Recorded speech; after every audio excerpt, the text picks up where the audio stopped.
had to be a very scary thing for a congregation that was on the verge of not surviving. To make that leap of faith took a lot of courage. Mm-hmm. What in the San Diego diocese they would refer to as courageous love, which is the motto of the San Diego diocese. Can you think of some other examples of churches that were on the verge of extinction or closing the doors, possibly forever, maybe for only a little while, that showed courageous love in repurposing themselves? You know one, because you lived there, Central City, Philadelphia, St. Stephen's Episcopal Church, the first neo-Gothic church to be built in the United States. There was no longer any residential community around it. There were medical centers around it and business complexes around it. So the priest who went there said, let's turn this into a weekday church. We're not even going to do service on Sunday morning, but we will do services Monday through Saturday, and especially celebrate the festivals that fall in those days. And we're going to have snacks here. We're going to invite people in from the cold. We're going to have counseling available. We're going to be a living organism during the day. And so what happens? Every noontime at the Eucharist that they celebrate, they gather people who are on their lunch breaks. I used to go to such a Eucharist where I taught in New York City at the City University of New York at Calvary Episcopal Church right up the street. So that's a way of taking a building that was sitting there empty most of the time and turning it into a church again, using some of the traditional elements of church and using some things that you would normally never think of as part of church. Okay.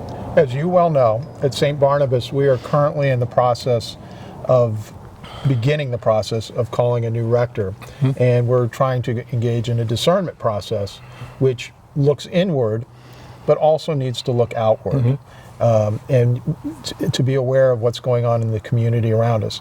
Not just to put more butts in the seat, as you would say, but to figure out how we can best become a part of the community and an integral part.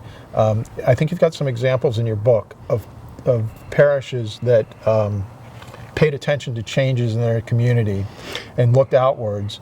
Right now I'm thinking of Carr United Methodist. Can you tell me a little bit about what they did? Carr United Methodist was a dying congregation in Austin, Texas. They were down to less than 20 senior citizens.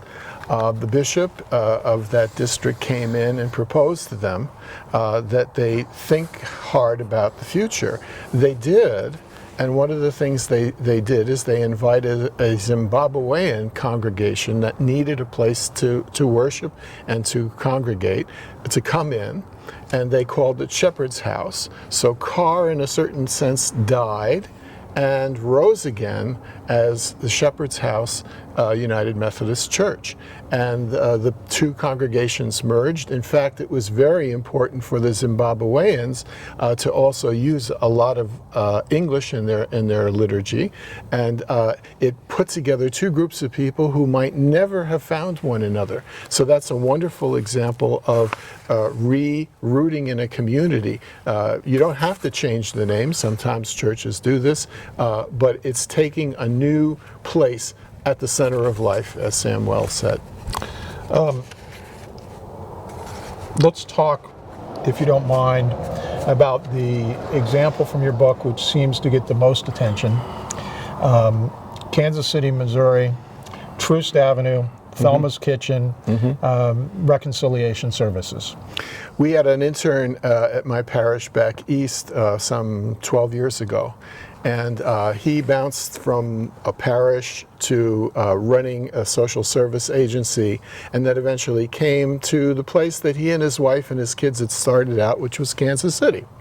And to make a long story short, there was a parish that had purchased the building, I think for a former Walgreens, set up the church upstairs, and downstairs decided to offer it to many of the nonprofit agencies in the city for well baby clinics, senior citizens clinics, for testing, for vaccinations, also set up a satellite mental health clinic for counseling, an employment center for job counseling, and further other things.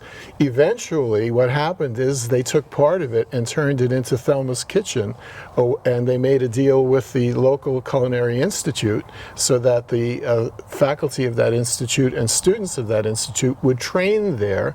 It was a pay-what-you-can cafe. Breakfast, lunch, and supper. And in many ways, it's turned into a beautiful Eucharistic model. There's a table set there. Is there bread? Is there wine? Yes, but there's also wonderfully homemade foods, farm to market. And right next door, all kinds of things are going on that the neighborhood can benefit from. That neighborhood was once an indigenous people's location. It was a place where there were slaves, and now it's a place of liberation and true love and service to the community.